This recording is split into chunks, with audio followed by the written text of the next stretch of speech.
শনিবার সকালে কলকাতায় ফুটবলের একটি ঐতিহাসিক মুহূর্ত হওয়ার কথা থাকলেও তা একটি সতর্কবার্তায় হয়ে রইল। ভিড় ব্যবস্থাপনার অবস্থার কারণে সল্টলেক স্টেডিয়ামে লিওনেল মেসির সংক্ষিপ্ত উপস্থিতি আকস্মিকভাবে শেষ হয়ে যায়, যা G20 ট্যুর অফ ইন্ডিয়া 2025-এর আয়োজকদের জন্য ভাঙচুর, ক্ষোভ এবং অমীমাংসিত প্রশ্ন রেখে গেছে।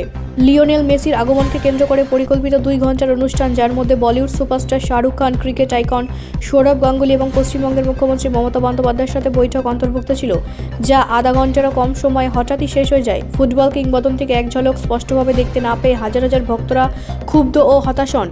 প্রায় 50,000 দর্শকের তুমুল করতালির মধ্যে সল্টলেক স্টেডিয়ামে প্রবেশ করেন। সকাল 8টায় গেট খোলা হয়েছিল এবং ভক্তরা, যাদের মধ্যে অনেকেই টিকিটের জন্য 4,000 টাকারও বেশি খরচ করেছিলেন, বিশ্বকাপ জয়ীর জন্য ঘন্টার পর ঘন্টা অপেক্ষা করছিলেন, যিনি সকাল 11:30 নাগাদ স্টেডিয়ামে প্রকাশ করেন।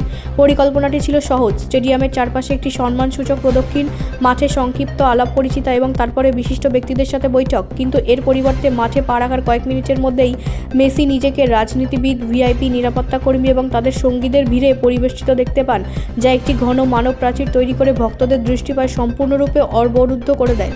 বিস্মিত, প্রায় কৌতুকপূর্ণ অভিব্যক্তি নিয়ে মেসি মাঠের চারপাশে ধীরে ধীরে প্রদক্ষিণ করার চেষ্টা করেন এবং প্রাক্তন খেলোয়াড়দের জন্য অটোগ্রাফ দিতে থাকেন।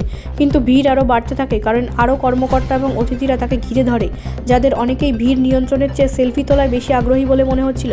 গ্যালারি থেকে দর্শকরা যাকে দেখতে এসেছিলেন তাকে ছাড়া সবকিছুই দেখতে পাচ্ছিলেন। হতাশা বাড়তে থাকায় স্টেডিয়ামের চারপাশে দুয়োধ্বনি শোনা যায়। গ্যালারি থেকে বোতল ও চেয়ার ছোড়া হয়, যার ফলে আসন ও সজ্জার ক্ষতি হয়। পাবলিক অ্যাড্রেস সিস্টেমে বারবার প্রবর্তক শতদ্রু দত্তের আবেদন শোনা যাচ্ছিল, যিনি ভিড়কে পিছিয়ে যাওয়ার জন্য অনুরোধ করছিলেন। অনুগ্রহ করে তাকে একা থাকতে দিন, অনুগ্রহ করে মাঠ খালি করুন, তিনি মিনতি করেন।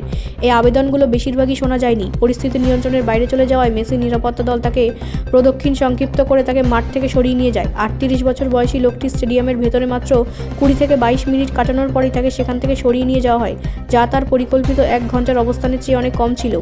এই আকস্মিক প্রস্থান ব্যাপক অস্থিরতার জন্ম দেয়। স্টেডিয়ামের বিভিন্ন অংশে ভাঙচুর চালানো হয় এবং ক্ষুব্ধ দর্শকরা তাদের ক্ষোভ প্রকাশ করায় সম্পত্তির ব্যাপক ক্ষতি হয়। ব্যুরো রিপোর্ট, রাষ্ট্রীয় প্রসার বাংলা।